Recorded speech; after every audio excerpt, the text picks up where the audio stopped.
السلام عليكم ورحمة الله وبركاته طلبة وطالبات الصف الأول الثانوي. النهاردة إن شاء الله هناخد أول درس في المنطق في الفصل الأول اللي هو بعنوان المنهج العلمي التقليدي والمعاصر، وأول درس هناخده اللي هو العلم منهج في التفكير. العلم هنا يا شباب طريقة في التفكير والبحث. فيما يميز رجل العلم عن غيره إن العلم طريقة في اتباع المنهج العلمي التجريبي في تفسيره للظواهر الطبيعية. يعني إيه يا مس الكلام ده؟ يعني اللي بيميز الإنسان عن رجل العلم هو اتباع المنهج العلمي اللي هو بيتبعه رجل العلم. فتلاقي هنا عندي الموضوعات مختلفة، فالموضوعات هنا اللي بيبحثها العلماء مختلفة. فمثلا هتلاقي مثلا عالم بيجعل أفلاك السماء موضوع بحثه، وواحد تاني آخر بيبحث في النبات، وواحد تاني بيبحث في علوم الحيوان أو في الحيوان، وهكذا. عشان كده بيقال يا شباب إن العلم بمنهجه وليس بموضوعه. ما دام العلم هنا أساسا منهجه في التفكير والبحث، فيمكن أن يكون أي إنسان صاحب تفكير علمي في حياته اليومية، عندما يكون تفكيره ده منظم ومستمد من الحقائق بالمشاهدة الدقيقة والتجربة. فلو بيربط بين جميع هذه الحقائق ويفسرها من خلال القانون العلمي، يبقى هنا بيفكر بطريقة علمية. زي مثلا كده يا شباب لما بلاحظ او ملاحظه ومشاهده النباتات ثم اجراء التجارب للوصول لاسباب نمو النبات، وهي وجود تربه ومياه وضوء وهكذا.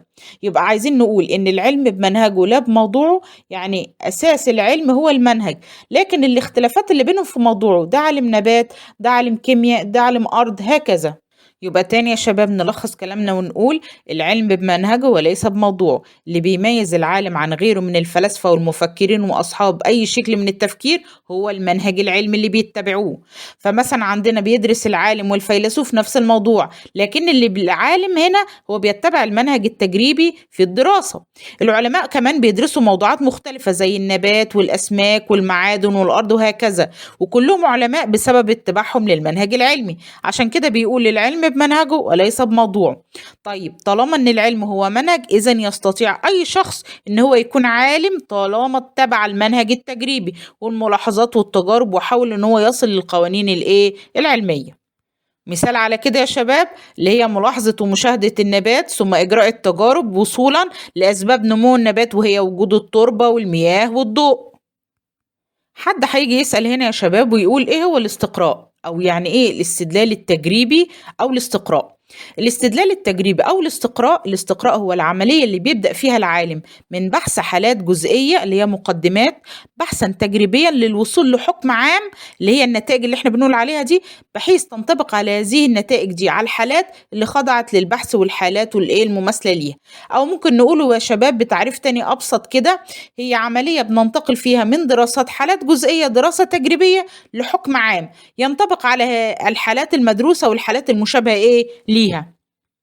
مثال على كده عشان نقرب المعلومة، لما أقول الحديد فلز جيد للتوصيل للكهرباء، النحاس فلز جيد للتوصيل للكهرباء، الذهب فلز جيد للتوصيل للكهرباء. إذن من المرجح إن كل الفلزات جيدة التوصيل يا شباب للكهرباء. لو جينا هنا يا شباب نميز بقى بين المنهج الاستقرائي والمنهج الاستنباطي، نركز كده مع بعض.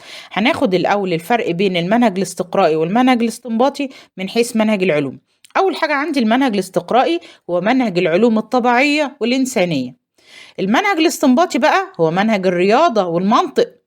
طيب بالنسبة لطبيعته، عندي المنهج الاستقرائي ده مادي تجريبي يتعامل مع الأمور الواقع المحسوس، يعني أي حاجة محسوسة بنمسكها بإيدينا وبنشوفها بحواسنا. أما المنهج الاستنباطي فهو صوري، مجرد بيتعامل مع أمور عقلية خالصة. المنهج الاستقرائي عبارة عن استدلال صاعد. يعني ايه استدلال صاعد يا شباب؟ بيبدأ من وقائع جزئية اللي هي المقدمات ليصعد للحكم العام اللي هو القانون العلمي اللي احنا بنسميه النتيجة. أما المنهج الاستنباطي فهو استدلال هابط. يعني ايه هابط؟ بيبدأ من فروض عامة كلية اللي هي مقدمات ليهبط إلى حالة خاصة اللي هي جزئية اللي هي النتيجة اللي احنا بنقول عليها. طيب لو قارنا من حيث صدق النتائج، عندي المنهج الاستقرائي احتمالي ترجيحي اللي هي القوانين العلمية بتبقى احتمالية ترجيحية. أما المنهج الاستنباطي بيبقى يقيني دائم اللي هي النظريات الرياضية، لما أقول 1+1 بيساوي 2 فهي يقيني دائم.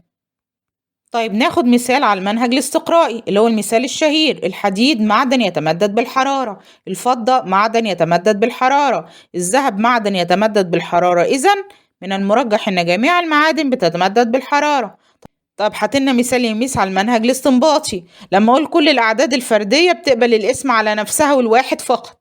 العدد 3 فردي، يبقى إذن العدد 3 بيقبل الاسم على نفسه والواحد فقط. أو لو أنا قلت يا شباب ألف أكبر من ب وب أكبر من ج، إذن ألف أكبر من ج.